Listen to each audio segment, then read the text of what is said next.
Bismillahirrahmanirrahim. Alhamdulillahi rabbil alamin, wassalatu wassalamu ala rasulihil amin, nabiyyina Muhammad ibn Abdillah wa ala alihi wa sahbihi wa man sar ala nahdihi wa ihtada bihadihi wa istanna bisunnati ila yaumiddin, amma ba'd.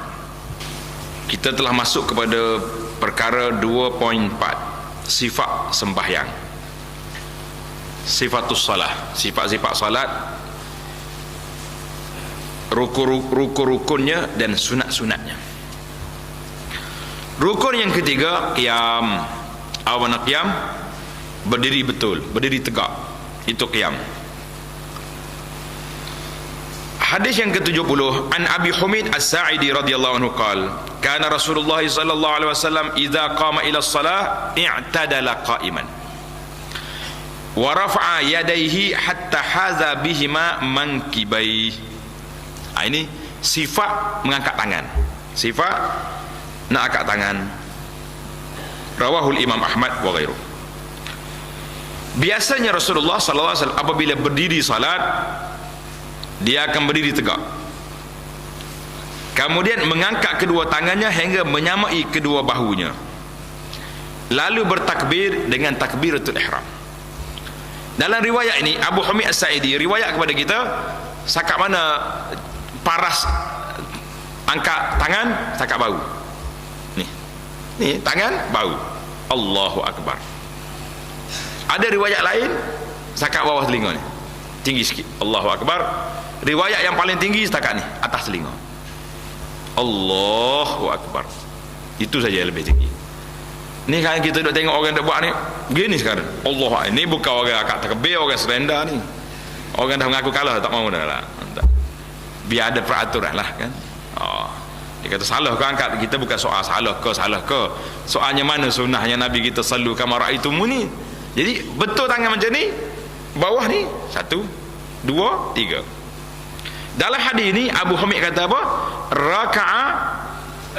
Rafa'a yadayhi summa kabbar.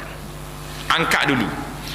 Dalam perbincangan yang lepas anda dah sebut, cara mengangkat tangan ada 3 kan. Ini dia punya jarak atas paling tinggi telinga. Cara nak angkat macam mana pula? 3 cara pula. Dalam hadis ni Abu Hamid angkat dulu, Allahu Akbar, 1. Takbir dulu, Allahu Akbar, tangan naik. Yang ketiga, serentak, Allahu Akbar. Jadi sama ada naik tangan dulu, mulut dulu takbir, baru tangan pergi, ataupun serentak. 3 ni ada riwayat yang menyebut sedemikian. Jelas kan? 3 cara bertakbir serta dengan angkat tangan. Alhamdulillah. Dalam hadis yang berikut, baginda sendiri menegaskan tentang wajibnya berdiri dalam sembahyang fardu. An Imran ibn Husain radhiyallahu anhu qala, kanat bi bawasir fasa'altu an-nabiy sallallahu alaihi wasallam 'anis salah faqala salli qa'iman fa in lam tastati' fa qa'ida fa in lam tastati' fa 'ala jamb. Artinya aku mengidap sakit bawasir. Allahu Akbar. Jadi Imran kata dia sakit bawasir. Lalu aku bertanya Nabi sallallahu alaihi wasallam, bagaimana caranya hendak mengerjakan salat? Sakit ni. Lalu baginda sallallahu alaihi wasallam menerangkan tentang sembahyanglah dengan berdiri. Bangun. Ini menunjukkan berdiri itu rukun, wajib, rukun. Kalau tidak dapat, tak mampu nak berdiri, sembahyanglah dengan duduk.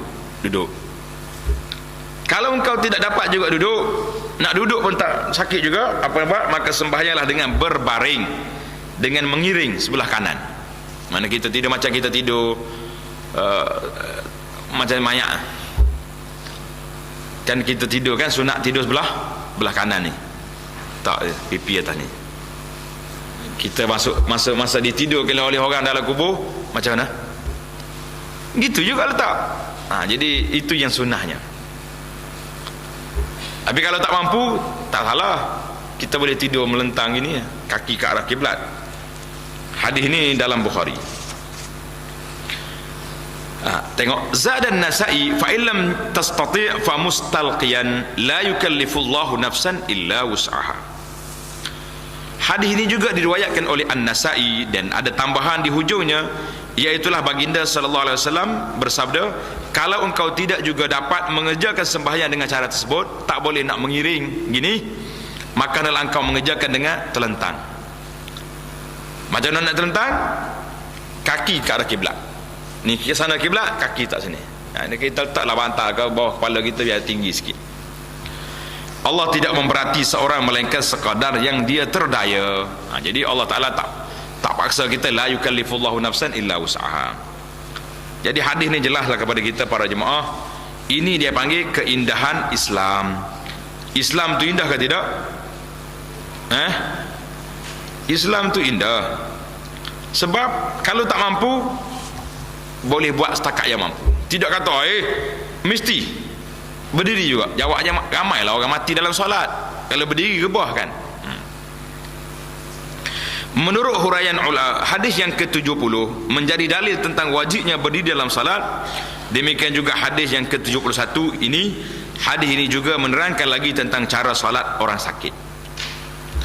Menurut huraian ulama rahimahumullah, diwajibkan qiyam atau berdiri betul itu ialah yang pertama bagi orang yang berkuasa, sanggup melakukannya dan tidak ada sebarang uzur yang menghalangnya. Kedua, untuk sembahyang fardu. Apa makna untuk sembahyang fardu? Syaratnya adalah berdiri tegak dengan meluruskan tulang belakang. Dalam pada itu disunatkan memandang ke tempat sujud. Jadi kita berdiri, mata kita tengok mana? Tengok tempat sujud.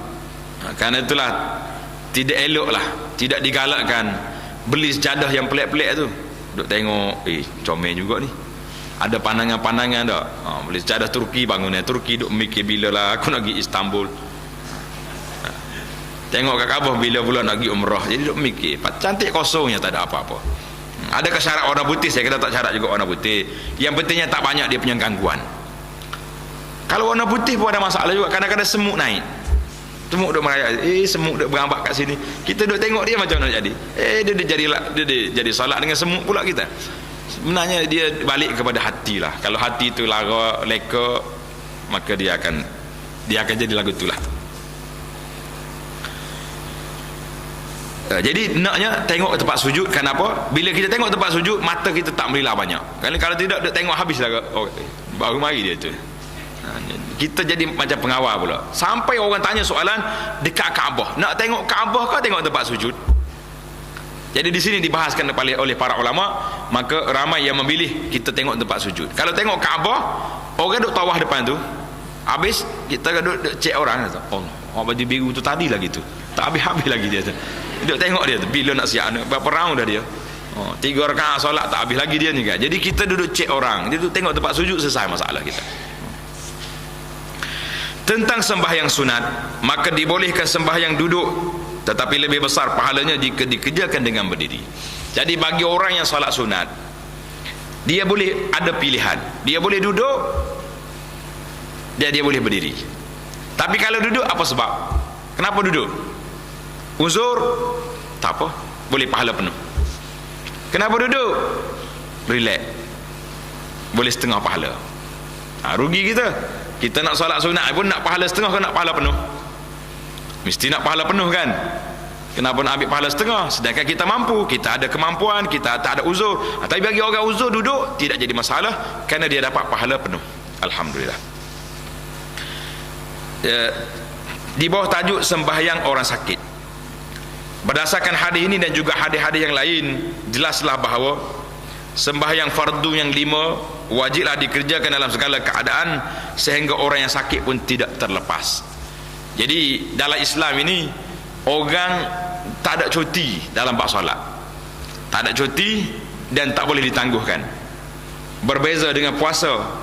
Puasa kalau kita tak mampu boleh tangguh.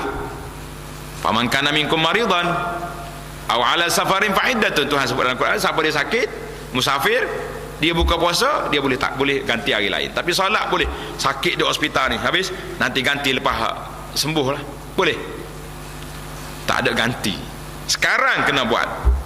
Yang kita dah buat sendiri itu mazhab dia sendiri tu. Mazhab tak ada. Imam 4 pun tak ada, imam 5 pun tak ada. Mazhab tu dipanggil mazhab dia sendiri yang pandai-pandai. Bila duduk di hospital, tak solat. Bila orang tanya, marah pula tu. Solat dah. Solat macam mana sakit ni? Allahu Akbar. Dia marah. Kita kena marah ni. Bukan dia terima kasih, kita tolong tanya dia. Baik, bagi orang yang sakit apa nak buat? Kalau tidak dapat berdiri kerana sakit atau lainnya yang ditakuti akan membahayakan jika dilakukan, maka bolehlah sembahyang dengan duduk. Duduk. Kalau tidak sanggup juga, dibolehkan sembahyang dengan baring, dengan mengiring ke sebelah kanan. Kalau tidak dapat juga, dibolehkan sembahyang dengan terlentang, kaki ke arah kiblat dan kepala ditinggikan dengan bantal. Dalam keadaan yang demikian, bacaan-bacaan sembahyang jika dapat bolehlah dibaca seperti biasa. Dan perbuatan salat, rukuk, iktidal, sujud dan seterusnya boleh dilakukan dengan isyarat, iaitu dengan mengangguk kepala. Kalau tidak dapat, memadai dengan isyarat kelopak mata. Kalau ini juga tidak dapat dan masih ada ingatan, maka adalah ia mengingat rukun-rukun dan sunat salat itu dengan hati. Wallahu alam. Jadi hadis ini cerita ini terlalu ringkas lah dalam masalah ini. Para jemaah sekalian, kita kena ingatlah. Yang saya nak bagi perhatian di sini, hari ini dah jadi satu fenomena. Ramai di kalangan masyarakat kita ni dia panggil sembahyang atas kursi. Solat atas kursi. Kenapa solat atas kursi? Saya letak satu ceramah saya tengok dalam YouTube, khas kita bincang tentang tajuk solat ni. Tajuk dia solat di atas kursi di antara VIP dengan sakit. Ada orang perlu sungguh, tapi ada orang taraf VIP. Dia boleh berjalan sana sini, main golf boleh, pagi sampai tengah hari main golf. Bila masuk masjid nak solat, atas kursi, Allahu Akbar, duduk. Sah ke tak sah solat dia? Solat fardu, solat sunat, tak ada masalah. Kita dah belajar tadi, wa qumu lillahi qanitin. Berdiri ni rukun ke sunat? Bila rukun, boleh tinggal tak boleh tinggal? Tak boleh tinggal. Bagi orang yang mampu berdiri, dia tak berdiri, duduk atas kursi, Allahu Akbar, maka dalam kitab kita ni apa yang kita belajar menunjukkan solat dia tidak sah. Kerana dia meninggalkan rukun dengan sengaja. Sebab satu dalam kitab kita ni tak sebut solat atas kursi, dia sebut duduk. Duduk kat mana? Duduk atas lantai. Orang yang tak boleh duduk atas lantai, tak boleh berdiri, dia boleh duduk kan? Duduk atas lantai. Orang yang solat atas kursi, dia duduk juga. Duduk mana? Atas kursi. Baik. Waktu nak rokok macam mana atas kursi? Rokok. Okey lagi. Waktu nak sujud macam mana sujud atas kursi?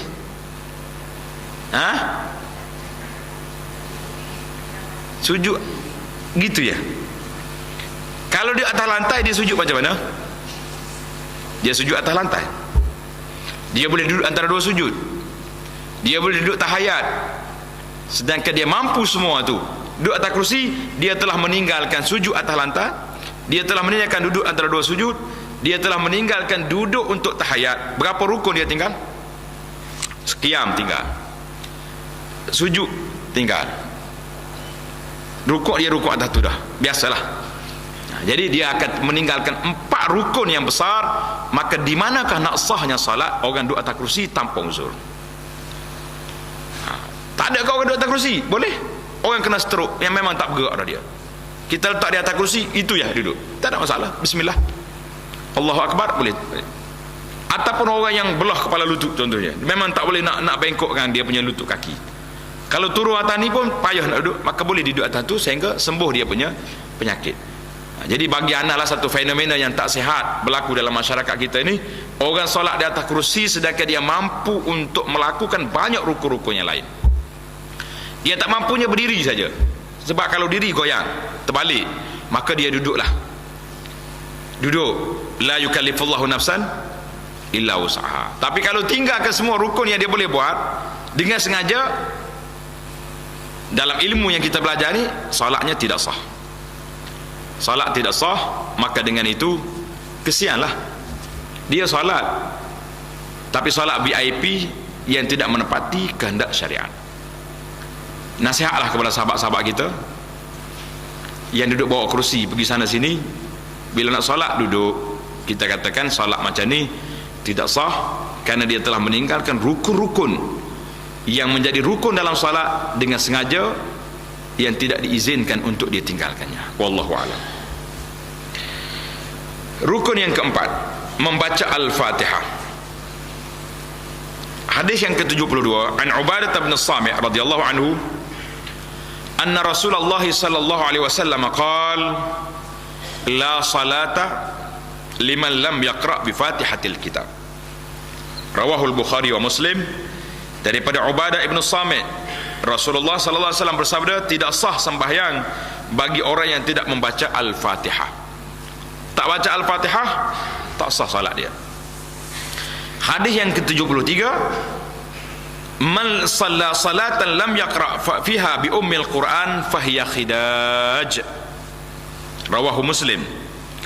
Daripada Abu Hurairah, sabda Nabi sallallahu alaihi wasallam, siapa yang mengerjakan salat sedang dia tidak membaca padanya Al-Fatihah, ibu Al-Quran ni, panggil Ummul Quran itu, maka sembahyang itu adalah cacat, yakni tidak sah.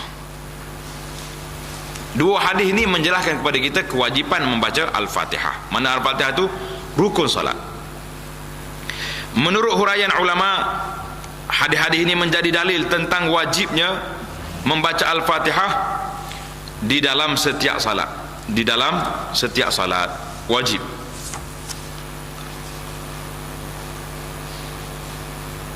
Di dalam setiap rakaat salat.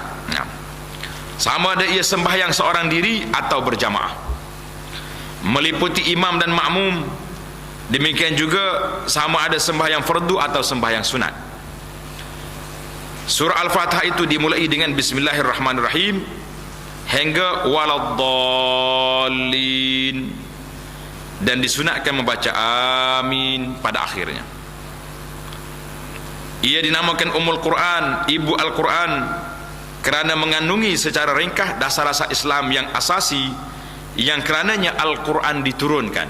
Jadi Al-Quran itu nama dia Ummul Kitab, Al-Fatihah, permulaan Quran, mak kitab, maknanya dalam tu terkandung isi kandungan Quran duduk dalam Al-Fatihah. Bacaannya wajib dipelajari serta dibunyikan huruf-hurufnya dengan betul. Kita biar bunyi huruf tu. Da walad da, jangan duk paling walad bolin, jangan. Banyak orang tukar benda-benda lagu ni. Pasal telah kelas-kelas tajwid ni kita kena belajar, kena hadir. Tapi jangan habis masa dengan tajwid saja, kena hadir juga kelas tafsir, kena hadir juga kelas-kelas yang lain kan. Kita campur semua sekali belajar belaka. Hendaklah juga dipahami maknanya. Kalau boleh faham makna Al-Fatihah itu bonus lah, kerana dia membantu kita untuk khusyuk.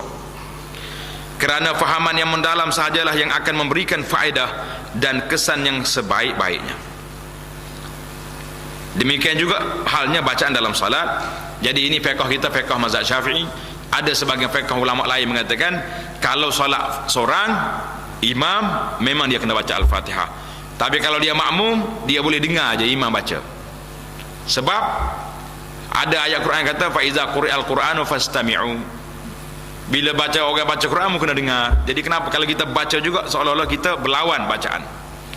Contohnya dalam mazhab Hanafi yang mengatakan kalau kita solat berjamaah kita dengar aja imam baca, tapi bagi lanalah kita memilih pandangan yang kita kena baca setiap rakaat. Benda ni ada khilaf ulama. Saya sendiri lebih cenderung memilih pandangan mazhab kita ni, mazhab Syafi'i, yang mengatakan kita makmum ke imam mesti kena baca Al-Fatihah, kerana hadis ini tidak membezakan di antara makmum dengan imam. Wallahu ta'ala alam, perbahasannya panjang. Rukun yang kelima, rukuk beserta dengan tumakninah padanya. Dalil rukuk bukan saja diterangkan dalam hadis tetapi juga dalam Al-Quran. Firman Allah Ta'ala, ya ayyuhallazina amanu ruk'u wasjudu wa'budu rabbakum waf'alul khaira la'allakum tuflihun. Wahai orang-orang yang beriman, rukuklah. Ini arahan, serta sujudlah mengerjakan sembahyang dan beribadatlah kepada Allah Tuhan kamu dengan mentauhidkannya, serta kerjakanlah amal-amal kebajikan supaya kamu berjaya dunia dan akhirat. Ini suratul Hajj ayat 77. Dalam hadis pula yang diterangkan seperti berikut, hadis 74 daripada Abu Hurairah, cerita hadis panjang tadi, al-musyi' salatu, Nabi kata summarka hatta tatma'inna raki'an, kemudian rukuklah sehingga engkau berhenti sebentar bertumakninah dalam rukuk kamu itu. Hadis Bukhari dan Muslim. Dalam hadis yang berikut diterangkan lagi tentang rukuk dan caranya dengan lebih lanjut. An Abi Humid As-Sa'idi, kana Rasulullah sallallahu alaihi wasallam idza qama ila shalah i'tadala qa'iman wa rafa'a yadayhi hatta haza bihima mankibai thumma kabbar, fa idza arada an yarka' rafa'a yadayhi hatta yuhazi bihima mankibai thumma qala Allahu akbar faraka, summa i'tadala falam yasubba ra'sahu wa lam yuqni'hu wa wada'a yadayhi ala rukbatayhi. Jadi hadis ini panjang. Apabila Nabi kita melakukan salat, berdiri nak mengerjakan salat, ia berdiri tegak dan mengangkat kedua tangannya hingga menyamai kedua bahunya. Hadis tadi juga sampai ke bahu. Kemudian ia bertakbir dengan takbiratul ihram. Maka apabila ia hendak rukuk, ia mengangkat tangannya hingga menyamai kedua bahunya. Nah, ini tempat yang kedua kita angkat tangan waktu nak rukuk. Tempat yang ketiga, bangun daripada rukuk. Tempat yang keempat, bangun daripada tasyahud awal. Ingat dalam solat ni ada 4 tempat angkat tangan. Kemudian dia mengucap Allahu Akbar lalu rukuk. Jadi hadis ni nak rukuk tu. Kemudian ia membetulkan rukuknya dengan tidak menundukkan kepalanya berlebihan dan tidak pula mendongakkannya. Jadi kita ingat, waktu kita rukuk, belakang kita ni kena sama. Macam orang panggil macam apa ni, kayu tol tu sama. Kalau kita buat gini, dipanggil belakang kura-kura, kan? Ataupun terangkat kepala dongak ke atas, tak jadi. Naknya sama, dipanggil 90 darjah rukuk. Dan juga ia meletakkan kedua tangannya di atas kedua lututnya. Waktu rukuk, letak tangan di atas lutut. Kalau letak tangan atas paha, apa jadi? Terangkat kepala kita. Letak tangan pegang dekat betis, apa jadi? Turun ke bawah. Jadi tak kena belakang. Naknya Allah Ta'ala buat saiz tangan kita ni comel dah. Letak atas lutut jadi sama. Kecuali orang yang terlebih saiz, mana tangan dia panjang, mana kalau letak atas lutut naik atas, bolehlah dia pegang dekat betis contohnya. Alhamdulillah para jemaah sekalian, Allah Ta'ala buat saiz kita ni memang cantik. Kalau kata sedia tak cantik tu, dia sendiri tu kena masuk hospital jiwa dah dia tu. Macam mana tak cantik, Allah Ta'ala buat cantik kan. Allahu Akbar. Hadis ini sahih diriwayat oleh Abu Daud dan lainnya. Hadis ini antara lain menerangkan cara rukuk yang sempurna, dan hadis yang terdahulu menerangkan tentang wajibnya tumakninah, berhenti sebentar dalam rukuk untuk membaca tasbih. Jadi kita berhenti. Dalam kitab fiqh kita kata sekadar subhanallah, mana subhanallah berhenti sekejap. Tapi kita lamakan sikit duduk subhanallah 3 kali. Kemudian baca lagi doa zikir-zikir yang lain yang kita tengok dalam kitab kita ni, Perisai Muslim ni. Saya dah dalam kitab ni ada kumpul beberapa bacaan tambahan yang sabit daripada Nabi sallallahu alaihi wasallam dalam rukuk, dalam sujud, dalam i'tidal, semua ada. Rukun yang keenam, i'tidal. Apa nak i'tidal? Berdiri semula daripada rukuk beserta dengan tumakninah padanya. An Abi Hurairah radhiyallahu anhu anna Nabi sallallahu alaihi wasallam qala thumma irfa' hatta ta'tadila qa'iman. Nabi kata, kamu dia bangkitlah daripada rukuk sehingga engkau berdiri tegak dan tumakninah.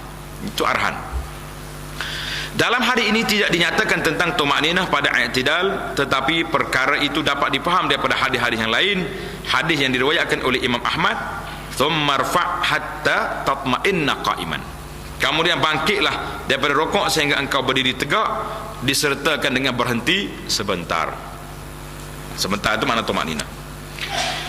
Kedua-dua hadis ini menjadi dalil tentang wajibnya i'tidal, berdiri semula daripada rukuk disertakan dengan tumakninah, berhenti sebentar padanya, untuk memuji Tuhan dengan sepenuh-penuh ikhlas dan khusyuk. Rukun yang ketujuh, sujud disertakan dengan tumakninah padanya.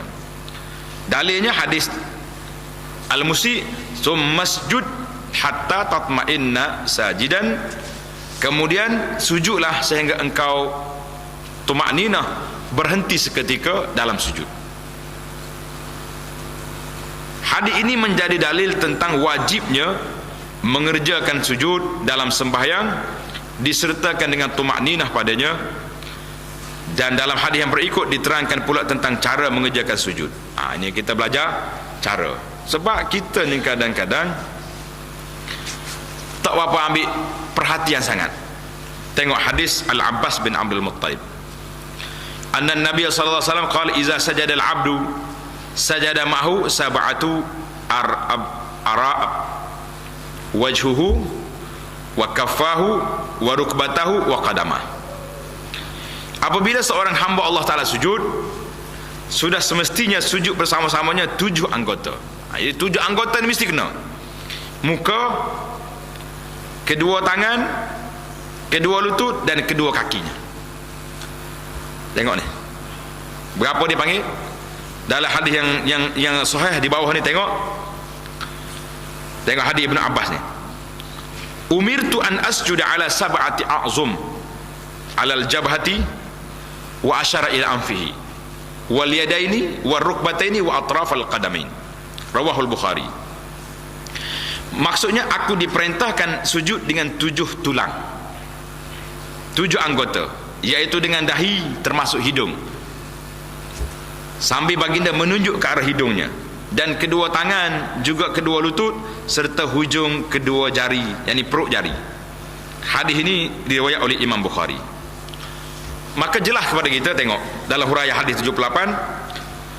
Jadi hadis ini menjelaskan kepada kita maksud muka itu pada hadis yang lalu, iaitulah dahi dan hidung.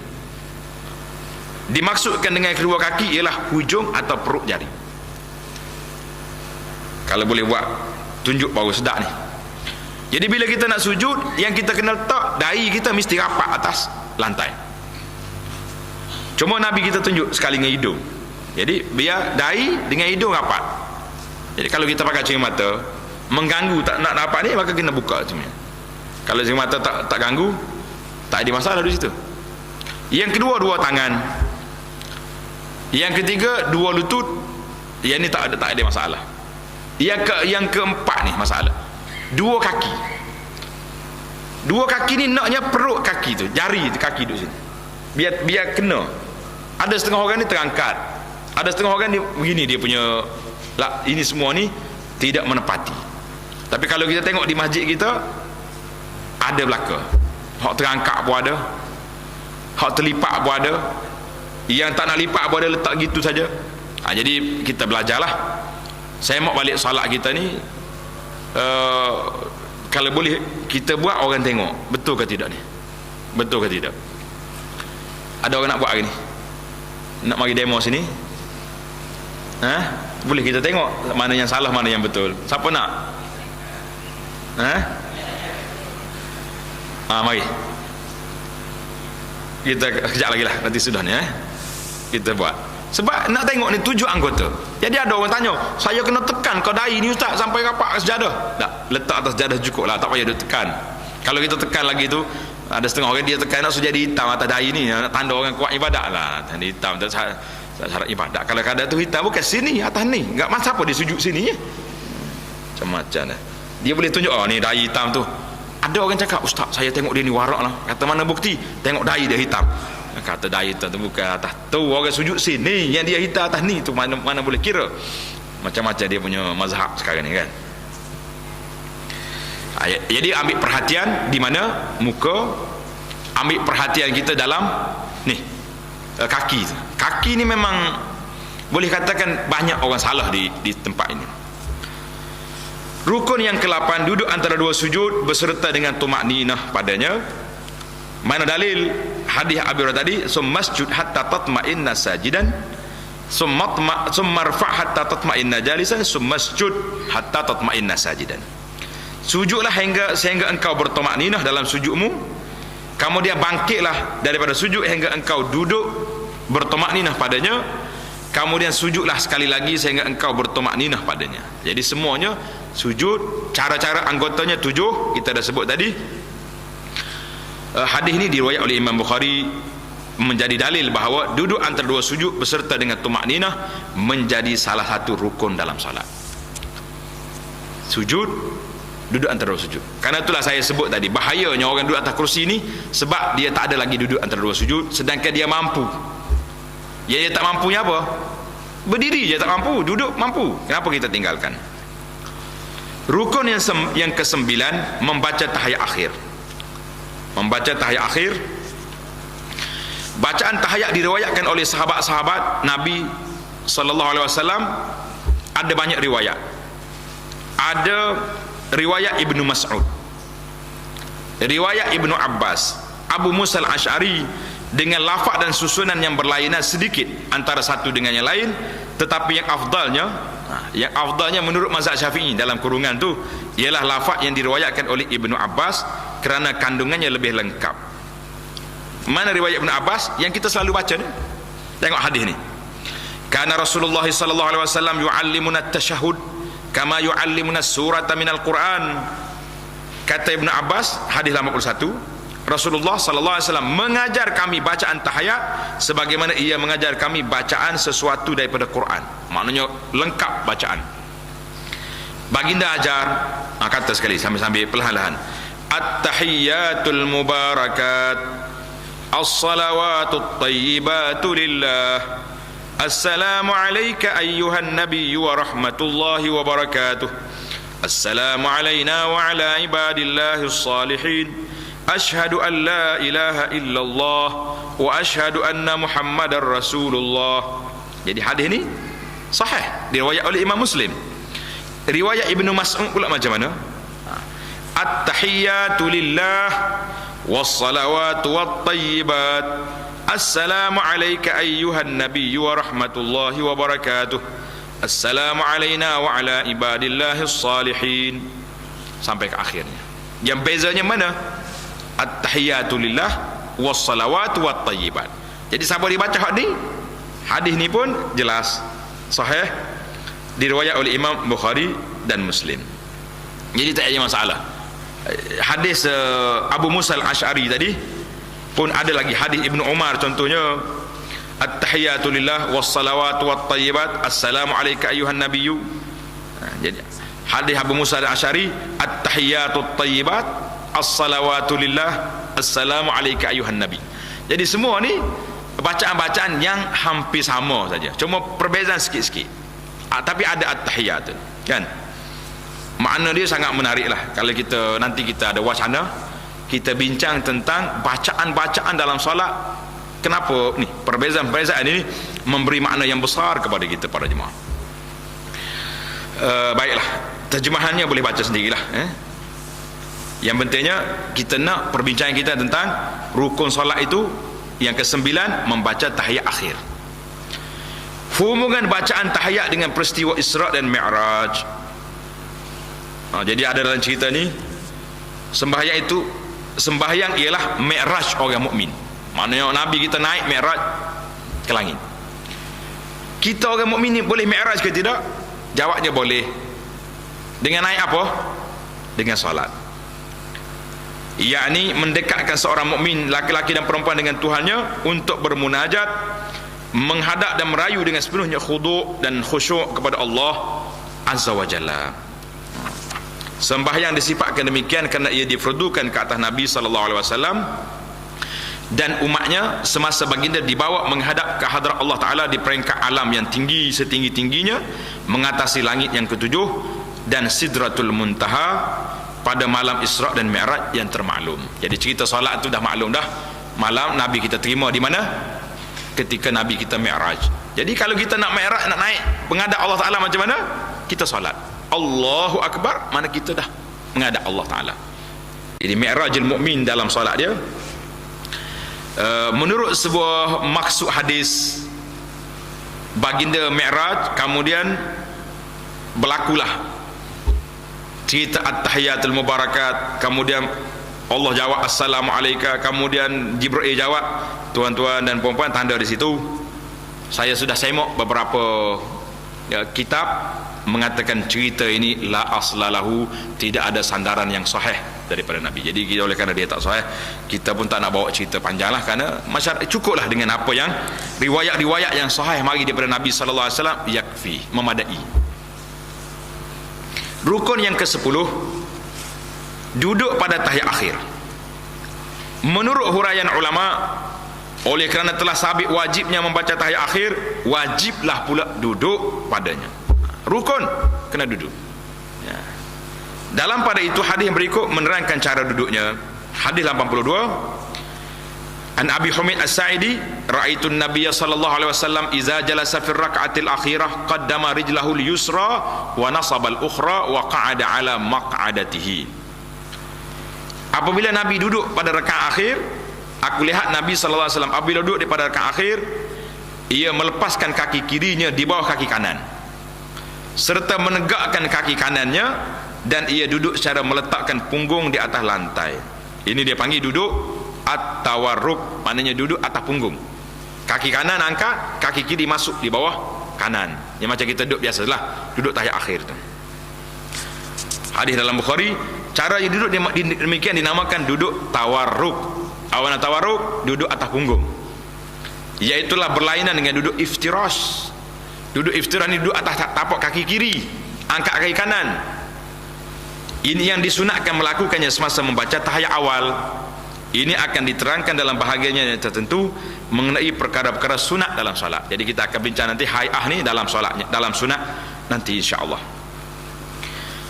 Rukun yang ke-11, kita habiskan rukun dulu, kemudian kita huraiannya, kita akan masuk lagi dalam bab dia nanti insya-Allah.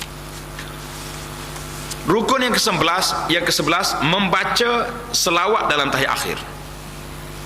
Dalilnya hadis yang ke-83, an Abi Mas'ud Al-Ansari radhiyallahu anhu qala Bashir bin Sa'ad amarana Allah taala an nusalli alayka ya Rasulullah, kaifa nusalli alayk? Fasakata Rasulullah sallallahu alaihi wasallam thumma qala qulu Allahumma salli ala Muhammad wa ala ali Muhammad kama sallaita ala ali Ibrahim wa barik ala Muhammad wa ala ali Muhammad kama barakta ala ali Ibrahim fil alamin innaka Hamidum Majid. Artinya, Abu Mas'ud Al-Ansari katanya, Bashir bin Sa'ad bertanya dengan Nabi sallallahu alaihi wasallam, Allah taala perintahkan kami supaya kami berselawat kepada Tuhan. Innallaha wa malaikatahu yusalluna 'alan nabi. Maka bagaimana cara berselawat? Tengok, siapa dia mari tanya ni? Bashir, seorang sahabat mari tanya Nabi, kaifa nusalli alaika? Bagaimana kami nak selawat ke atas Tuhan? Maka Nabi kita jawab. Mendengar itu, Nabi kita terdiam sejurus, duduk diam sekejap. Kemudian baginda berkata, qulu, katalah. Jadi ini arahan. Nabi suruh kita kata, qulu Allahumma salli ala Muhammad wa ala ali Muhammad kama sallaita ala ali Ibrahim wa barik ala Muhammad wa ala ali Muhammad kama barakta ala ali Ibrahim fil alamin innaka Hamidum Majid. Satu lafaz yang sahih dalam Muslim. Lafaz yang lain pula daripada Ka'ab bin Ujrah. Dia mari tanya, dia kata annahu kana yaqulu fi shalah, Nabi kita baca dalam solat dia, Allahumma salli ala Muhammadin wa ala ali Muhammad kama sallaita ala Ibrahim wa ali Ibrahim wa barik ala Muhammadin wa ali Muhammad kama barakta ala Ibrahim wa ali Ibrahim innaka Hamidum Majid. Jadi hadis ini juga hadis yang sahih. Ini lafaz yang kedua.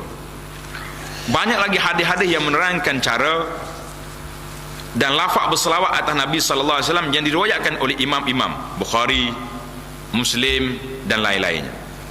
Ada yang panjang dan ada yang ringkas, serta mempunyai lafaz yang berbeza sedikit antara satu dengan lain. Jadi alhamdulillah para jemaah, ana dah keluarkan satu risalah.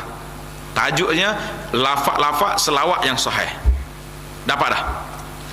Belum?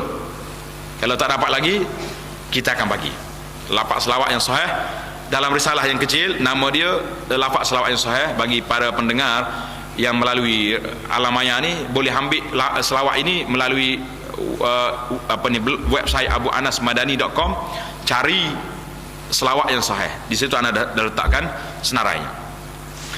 Maka para yang jemaah yang ada sini kita akan bagi nanti insya-Allah. Ini lafaz ini ditanya oleh sahabat dan dijawab oleh Nabi sallallahu alaihi wasallam, diajar oleh Nabi. Maka karena itulah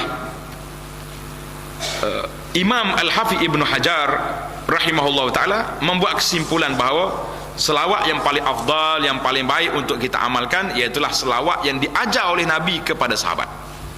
Sebab Nabi tak akan pilih untuk dia, Nabi tidak akan ajar kepada sahabat-sahabat dia kecuali yang afdal, yang terbaik. Ada pun selawat yang mari daripada orang lain melalui mimpi, melalui apa itu, kita mengatakan itu tidak ada autoriti, kerana melalui jalan-jalan yang tidak menjadi salah satu daripada sumber syariat. Sumber syariat kita di mana? Quran, hadis, ijma', qiyas. Mimpi ada? Tak ada. Oh, salah kalau orang mimpi? Tak salah, nak mimpi. Tapi nak jadi hujah, itu jadi berat. Baiklah. Berdasarkan daripada ayat suci surah Al-Ahzab, innallaha wa malaikatahu yusalluna 'alan nabi, dan hadis-hadis yang tersebut, Imam Syafi'i rahimahullah menyatakan bahawa selawat atas Nabi sallallahu alaihi wasallam dalam sembahyang adalah wajib. Jika ditinggalkan tidak sah salat tersebut. Berselawat artinya berdoa. Berselawat atas Nabi sallallahu alaihi wasallam ialah berdoa memohon supaya Allah Taala melimpahkan rahmat, menambahkan kemuliaan, penghormatan dan kepujian kepada penghulu kita Nabi Muhammad sallallahu alaihi wasallam, sebagai mengenang budi dan jasa baik baginda yang tidak putus-putus kepada kita semasa hidupnya dan juga sudah wafatnya dan berada di alam barzakh, sebagaimana diterangkan dalam sebuah hadis yang bermaksud, hidupku adalah baik bagi kamu dan wafatku juga baik bagi kamu, kerana segala amal kamu sentiasa dibentangkan kepadaku. Maka apa saja amal kamu yang aku dapati baik, aku ucapkan alhamdulillah, dan apa saja amal yang aku dapati jahat, aku mohon keampunan untuk kamu. Jadi Nabi kita rahmat lil alamin, itulah sifat dia berdoa kepada umatnya. Lafaz selawat yang diterangkan dalam hadis-hadis yang lalu adalah meliputi selawat kepada Nabi sallallahu alaihi wasallam dan kepada keluarganya dan kepada Nabi Ibrahim serta keluarganya. Tetapi yang diwajibkan yang membacanya selepas tahiyat akhir ialah selawat kepada Nabi sallallahu alaihi wasallam, Allahumma salli ala Muhammad. Itu yang disebut di sini. Menurut sebahagian ulama, ini perbincangan kita panjang di sini. Menurut sebahagian ulama, lebih afdal menyebut kalimah Sayyidina Muhammad, Allahumma salli ala Sayyidina Muhammad, semasa menyebut nama baginda ketika berselawat kepadanya dalam salat dan juga di luar salat. Dalam salat dan juga di luar salat. Tengok nota kaki 42. Masalah ini dihuraikan antara lain dalam kitab Nihayatul Muhtaj. Bukan setakat mengatakan lebih afdal memakai kalimah Sayyidina tersebut, tapi banyak alim ulama yang menulisnya dalam lafaz selawat yang dibaca selepas baca tahiyat awal dan akhir. Ini boleh didapati dalam kitab-kitab fiqh. Jadi maka ada ulama mengatakan baik kita tambah Sayyidina semasa menyebut nama baginda ketika berselawat di luar salat dan juga dalam salat. Allahumma salli ala Sayyidina Muhammad. Demikian juga ketika berselawat kata keluarga baginda, wa ala ali Sayyidina Muhammad ila akhiri. Bacaan selawat ini yang wajib dan sunat samalah seperti bacaan yang lain dalam sembahyang, adalah dibaca dengan betul dan disertakan dengan maknanya. Jadi masalah isu ni, isu kita nak baca Sayyidina ke tak nak baca Sayyidina. Jadi ada ulama disebut dalam kitab kita ni mengatakan baik kita tambah Sayyidina. Jadi ramai jemaah tanya, manakah yang lebih patut bagi kita? Kerana setakat yang kita teliti dalam kitab Bukhari, dalam kitab Muslim, dalam kitab mana-mana sunan, tak ada seorang pun ulama-ulama ahlus sunan, sahibus sunan, tuan-tuan kita hadis ini menambah perkataan Sayyidina. Itu menunjukkan kepada amanah ilmiah. Amanah ilmiah bahawa mereka tidak berani menambah lafaz yang tidak diajar oleh Nabi sallallahu alaihi wasallam. kita lihat kepada seorang ulama yang hebat dalam fiqh, dalam bab hadis dan juga dalam kitab fiqh, iaitulah Al-Imam Al-Hafidh Ibnu Hajar. Ibnu Hajar ditanya oleh seorang muridnya, Muhammad bin Muhammad Al-Gharabili. Dia kata, ya Syekh Ibnu Hajar, apakah sifat salat pada Nabi dalam salat dan luar salat? Bolehkah tidak kita tambah as-siyadah, tambah Sayyidina, Allahumma salli ala Sayyidina Muhammad? Jawab Ibnu Hajar, na'am, ittiba'ul alfazil ma'surati arjah. Ibnu Hajar kata, yang kuatnya, yang rajihnya, ikutlah lafaz yang keluar daripada mulut Nabi sallallahu alaihi wasallam. Itu yang rajih. Kita ikut lafaz yang keluar daripada mulut baginda sallallahu alaihi wasallam. Jadi kita tak tambahlah. Wala yuqal, jangan ada orang kata la'allahu taraka zalika tawadhu'an minhu. Nabi tak kata Sayyidina tu, Nabi kita tawadhu', takkan nak angkat dia sendiri punya jawatan. La. Jadi cukuplah. Nabi kata apa? Lau kana zalika rajan laja'anis sahabah. Kalaulah menambah perkataan Sayyidina tu baik, tentulah sahabat-sahabat tambah, ataupun tabi'in tambah. Walam naqif fi syai'in minal athar an ahadin minas sahabah wala tabi'in lahum qala zalik. Kita tak jumpa lagi mana-mana riwayat sahabat atau tabi'in berkata sedemikian itu. Jadi memadailah. Imam Syafi'i sendiri pun dalam kitab dia, Syafi'i kata Allahumma salli ala Muhammad, dia tak kata Sayyidina. Jadi tajuk ni pun sama dengan tajuk yang awal tadi juga. Tajuk mana? Tajuk usalli tadi juga. Masih lagi sebagai ulama kata, sebagai ulama tak ada. Jadi kalau orang nak kata tak payahlah kita kelahi dengan dia, tapi bagi apa yang anda faham daripada kata-kata Ibnu Hajar, imam besar dalam mazhab Syafi'i dan juga dalam bidah hadis ini, bahawa kita kekalkan lafaz yang asli yang keluar daripada mulut Nabi sallallahu alaihi wasallam, itulah yang baik, yang afdal. Yang terakhir sekali, rukun yang ke-12, memberi salam. Hadis yang ke-85, an Aisyah radhiyallahu anha qalat kana Rasulullah sallallahu alaihi wasallam yastaftihu as-salata bit-takbir wa kana yakhtatimu as-salata bit-taslim. Rawahu Muslim. Nabi sallallahu alaihi wasallam memulakan sembahyang dengan takbir, takbiratul ihram, yang disertakan dengan niat, dan menyudahnya dengan salam. Hadis ini menjadi dalil bahawa memberi salam untuk mengakhiri sembahyang adalah satu rukun salat, dan jika ditinggalkan tidak sah sembahyang itu. Tak sah sembahyang. Kalau kita tengok ada orang tepuk tangan atas lutut, perasan tak? Bila dia habis tahiyat dia tepuk tangan, siapa dia tu? Itu orang Syiah tu. Nah, kalau tengok sebelah kita duduk gini tangan atas lutut lepas salat akhir salam tu, boleh pegang lalu. Ini Syiah punya kawan. Jadi cara memberi salam dan lafaz yang boleh, yang itu pula diterangkan dalam hadis yang berikut.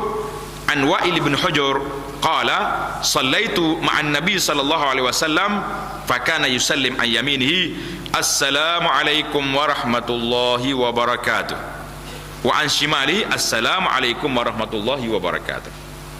Tengok dalam riwayat ni ada wabarakatuh.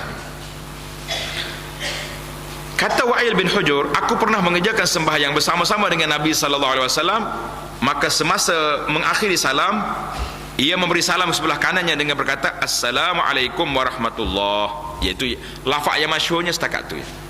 Assalamualaikum warahmatullahi. Ada lafaz yang diriwayat tambahan daripada Abu Daud, assalamualaikum warahmatullahi wabarakatuh. Jadi tambahan Abu Daud ini pun sebagai ulama muhakkik mengatakan bisanadin sahih, sanad dia kuat juga. Cuma bolehlah kita sekali-sekala assalamualaikum warahmatullahi, ada kalanya assalamualaikum warahmatullahi wabarakatuh, boleh tambah. Menurut huraian ulama rahimahumullah, yang wajib ialah salam yang pertama. Tentang salam yang kedua, maka itu adalah sunat, berpaling ke kanannya dan ke kiri juga sunat.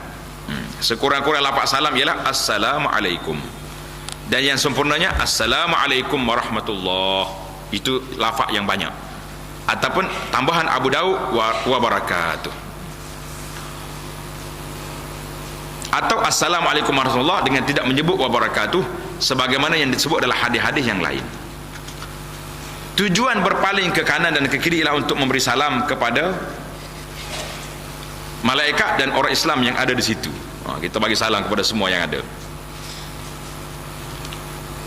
Tamatlah kita tentang salam. Rukun yang ke-13, tartib, yakni mengikut susunan yang tersebut. Mana dalil? Dalil yang kita baca di awal tadi, hadis yang ke-87 an Malik ibnul Huwairis. Tuan-tuan tanda, inilah seorang satu-satunya hadis yang menyebut tentang hadis ini.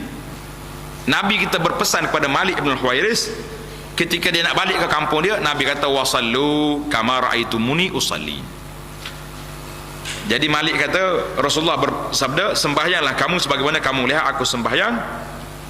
Hadis ini menjadi dalil bahawa sembahyang dan tertib susunannya meliputi rukun-rukun dan sunatnya hendaklah dikerjakan sebagaimana yang telah dilakukan oleh baginda Rasulullah sallallahu alaihi wasallam, yang telah dijelaskan satu persatu dalam hadis, yaitu dimulai dengan takbiratul ihram dan disertakan dengan niat dan disudahi dengan salam.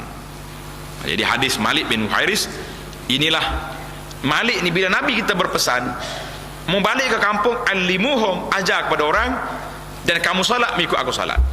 Jadi dalam riwayat yang lain, Malik bin Huwairis setiap kali dia pergi mana-mana tempat, dia akan cari mana surau, kumpul orang, maka dia akan solat. Walaupun bukan waktu solat, Malik akan solat. Dia nak suruh orang belajar dengan dia. Kemudian dia kata, aku dengar pesanan Nabi sallallahu alaihi wasallam, wasallu kama raaitumuni usalli. Mu solat seperti aku solat. Dia kata, beginilah solat yang aku belajar, yang aku tengok Nabi solat. Malik bin Huwairis, Abu Humid As-Sa'idi, dan dua tiga orang sahabat yang kita baca duk ulang hadis dia di sini, menunjukkan kepada kita bahawa mereka ini telah bertugas menunjukkan kepada masyarakat, inilah cara solat yang aku tengok Nabi solat radhiyallahu anhum. Mereka telah bertugas, tinggal lagi tugas kitanya menjelaskan kepada masyarakat bagaimanakah sifat solat Nabi sallallahu alaihi wasallam yang sempurna, yang dinukilkan oleh para sahabat melalui jalur sanad yang sahih kepada kita. Jadi para jemaah, tamatlah bilangan kita 13 rukun secara ringkasnya yang disebut dalam kitab kita Mestika Hadis dalam perbincangan kita ini. Jadi mungkin jemaah tanya macam dia kata laju sangat tu dalam bab selawat tak hurai panjang.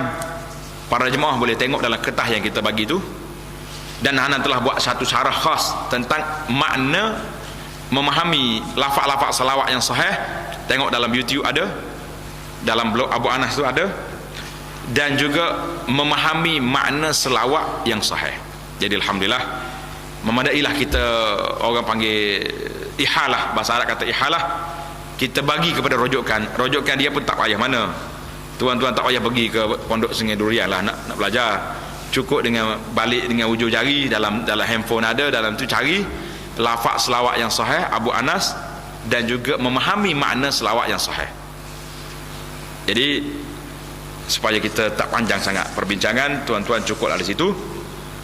Saya nak simpulkan di sini bahawa semua hadis yang kita belajar ini hadis-hadis yang menunjukkan sifat salat Nabi sallallahu alaihi wasallam. Rukunnya ada 13, bacaannya ada sebahagian yang setelah kita baca, sebahagiannya kita akan bincang di dalam bab sunat-sunat salat nanti di dalam perbincangan sah kita yang akan datang insya-Allah.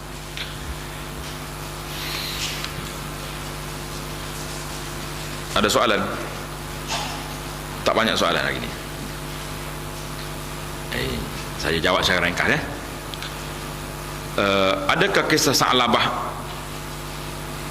ni, apa Sa'labah Quran kita duduk solat ni, tak bayar zakat, dan kisah Alqamah yang derhaka pada adalah kisah tak sahih?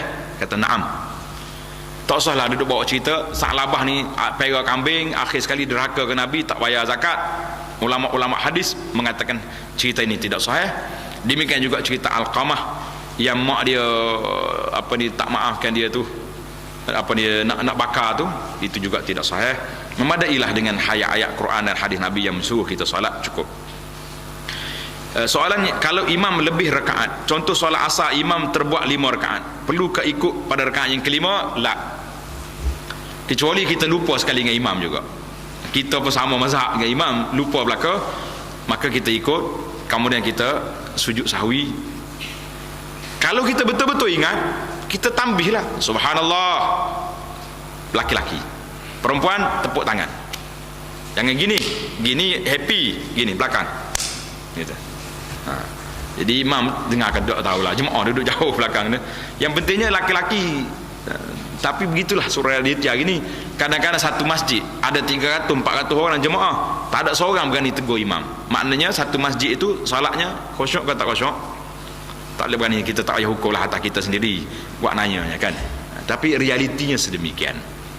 Berlaku dalam hadis Nabi kata, di antara amal yang terangkat awal iaitulah khusyuk. Masuk dalam salat, kamu tak tengok orang khusyuk dalam salat. Nasallallahu salamah wa afiyah. Pasal itulah dia pergi komen kat luar, kat kedai kopi. Imam lupa lah, yang kau tak tegur buat apa pergi tegur kat kedai kopi? Tegur imam dalam masjid itulah. Jadi kalau kita tahu dia 5 rakaat, kita ikut juga, batal. Kita batal, dia tak batal sebab dia tak tahu. Habis macam mana nak buat? Isyarat. Kalau dia tak ikut juga, kita kena niat mufarakah. Saja aku mufarakah, bercerai dengan imam, kita tahiyat, bagi salam. Jika solat jemaat, boleh tak kita jamak qasar salat asar sekali musafir? Jadi dalam fiqh Syafi'i mengatakan jemaah itu ganti daripada zuhur, maka boleh kita jamak dengan asar. Pandangan ulama lain mengatakan tidak, jemaah itu satu solat khas untuk hari jemaat, maka dia tak boleh jamak sebab dia khas, macam subuh je dia tu. Jadi saya memilih pandangan mazhab Syafi'i yang mengatakan boleh kita jamak Jumaat dengan asar. Wallahu a'lam. Saya confuse. Kenapa confuse pula ni? Rukun solat yang mana dulu? Diri tegak atau takbiratul ihram? Jawabnya, macam mana kita boleh takbir kalau belum berdiri, belum bangun? Serentak rukun, berdiri, kemudian niat, berdiri, itu belum solat lagi. Sebab itulah nombor 1 rukun solat niat. Lepas tu baru mari takbir. Dia mesti 3 serangkai. Kamu berdiri, takbir, dalam takbir tu ada niat. Jangan confuse.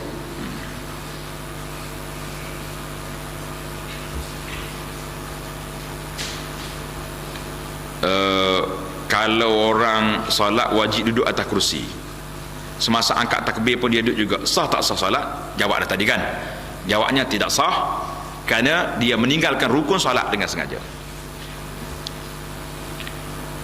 Wukuf di Mekah hari Jumaat, Malaysia hari Ahad. Boleh ustaz cerita? Cerita apa dah lepas dah. Cerita Bani Israel. Dengar cerita lembu Bani Israel kan, bila Nabi Musa suruh sembelih lembu, dia pergi tanya nak sembelih lembu warna apa, lembu berjantan ke betina. Akhir sekali payah nak sembelih lah. Cerita ni pun sama juga. Dia tanya ustaz, nak puasa hari Arafah ni, ikut Mekah ke ikut Malaysia? Ustaz kata ikut Malaysia, kita duduk sini. Dia pun tak puasa lah hari Arafah kan. Esok dia tanya ustaz lain pula, saya nak puasa esok ni ustaz, ikut Malaysia ke Mekah? Ustaz kata ikut Mekah lah, Malaysia mana ada Arafah? Oh, dia terlepas lah semalam. Jadi lembu Bani Israel lah, dia tak puasa juga akhirnya. Baik, bagaimana solat dalam kapal terbang, solat tempat duduk, tak boleh berdiri? Jadi kita akan cerita dalam siri yang akan datang insya-Allah, kerana masa kita sudah tamat. Apakah hukum jika imam solat duduk kerana keuzuran sedangkan makmum solat berdiri? Mohon penjelasan. Jadi ini juga kita tangguhkan kepada siri yang akan datang kerana panjang perbahasan. Wajibkah wuduk untuk salat jenazah? Naam, kerana jenazah itu disebut dengan nama salat, maka kita kena ada wuduk. Adapun sujud syukur dengan sujud tilawah itu tidak salat, berbeza. Jika angkat takbir suruh imam bangun dari tahiyat awal, dan jika imam rukuk awal dan kita tak sempat habis Fatihah lagi, adakah ketika itu kita masbuk atau muafiq? Angkat takbir suruh imam bangun dari tahiyat awal, dan jika imam rukuk awal dan kita sempat habis Fatihah lagi, ini kita bincang dalam masbuk muafiq.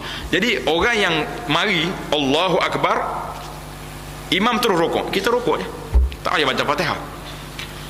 Imam dalam rukuk Allahu Akbar, kita terus rukuk. Imam bangun sami Allah liman hamidah, kita bangun. Itu dia panggil orang masbuk ketika itu. Tapi kalau mari Allahu Akbar, duk leka lara lalai tak tahu ke mana, kaki imam rokok dia tak baca Fatihah lagi, ketika itu dia jadi macam mana? Maka orang tu kena bahas tajuk lain. Bolehkah bersuci dan solat ikut berbeza pandangan mazhab? Kena satu package ke satu mazhab? Kita bincang panjang dalam bab bersuci hari itu. Mana ada mazhab-mazhab dalam masalah ini? Yang adanya kita buat semua, yang rukun yang sunat, maka dia jadi bolehlah kita ikut. Mazhab Syafi'i sendiri pun tak payah tukar-tukar. Buat rukun, buat sunat, ada komo-komo, ada masuk air dalam hidung, maka itu selesai masalah. Adakah kemudahan untuk orang selalu keluar angin untuk solat? Ini kita bincang tajuk lah dalam bab solat orang sakit nanti. Angin keluar ikut mana? Depan ke belakang? Bagi orang perempuan ada dua jalan kan. Jadi kalau keluar ikut belakang, itu dia panggil orang yang tak terkawal dia punya kentut dia, maka dia ni akan ambil hukum sama dengan orang yang kencing tak tos, kencing yang dia panggil salasilul baul. Maka dia ambil wuduk bila masuk waktu dan dia boleh solat. Tapi kalau bunyi deras sangat tu masalah juga. Terkejut belakang sebelah, apa dia hendak menutup sini. Jadi kita kena kontrol lah, jangan bagi orang dengar kan, jadi masalah. Apakah kedudukan sumpah tetapi sebenarnya sumpah itu tidak benar, maka dia panggil syahadatuz zur. Ini dosa besar. Kalau sujud tapi hidung terangkat tak kena lantai, sah kalau tak salah. Jadi yang dia besarnya dia nak dahi itu, hidung pun kena juga, kena lantai. Nabi kita tunjuk tadi, dia tak tangan situ. Adakah perlu setiap pergerakan dalam solat kita angkat tangan dan ucapkan takbir? Jawabnya, angkat tangan berapa tempat tadi saya sebut? 4 tempat. Mana? Takbiratul ihram, betul? Rukuk, bangun daripada rukuk dan bangun tahiyat awal. Boleh ambil hadiah.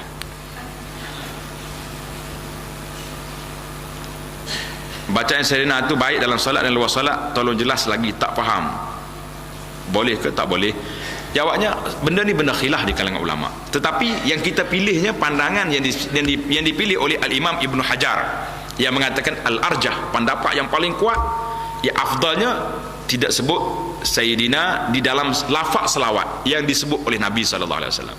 Tapi kalau kita sahaja begini, dia diam, kita baca ketubah contohnya, Alhamdulillah, Allahumma salli ala Sayyidina Muhammad, itu tidak menjadi masalah. Karena lafaz selawat itu lafaz ibadah. Lafaz ibadah, kita berpegang dengan lafaz yang Nabi kita ajar, itu lebih afdal. Ini soalan panas. Kain tudung apa ni? Tudung apa yang orang sibuk hari dua ni? Lasya. Berapa nama ni? Tudung yang orang duk sibuk dalam internet. Yang pakai kain tudung telekung, yang kain yang lekat di tubuh tu. Lakra. Saya nak sebut pun tak reti. Muka tak wajib pakai tudung tak? Jadi ramai orang duduk tanya, dia kata, Ustaz, sah ke tak sah solat pakai kain telekung yang kain yang lekat di tubuh ni, jadi kita nampak bentuk tubuh kan? Kita mengatakan solatnya sah. Apa sebab ada orang duduk sebar, dia kata solat tak sah. Solat tu sah sebab dia menutup aurat. Cuma makruh sebab perbuatan itu tidak menutup aurat sebagaimana yang dinak dia oleh syariat. Kita tutup dengan tidak menampakkan tubuh dia, tapi dia tu tutup aurat, jadi sah solat dia. Pakai telekung biasa sudahlah, telekung yang kita duk pakai dah ni. Apa hidup pelik-pelik sangat ni? Dia juru replika fashion ni pun belajarlah juga sikit syariah. Mentah nak jual kain kok pelik-pelik kain ni, menimbulkan kecelaruan dalam masyarakat. Jadi dalam tajuk ni saya katakan salat dia sah, cuma makruh kerana menampak bentuk tubuh itu. Wallahu taala alam. Jadi setakat itu dululah perbincangan kita pada hari ini. Subhanakallahumma bihamdika asyhadu an la ilaha illa anta astaghfiruka wa atubu ilaih. Wa sallallahu ala nabiyyina Muhammad wa ala alihi wa sahbihi ajma'in. Insyaallah kita akan sambung dalam tajuk yang akan datang, perkara-perkara sunat dalam salat.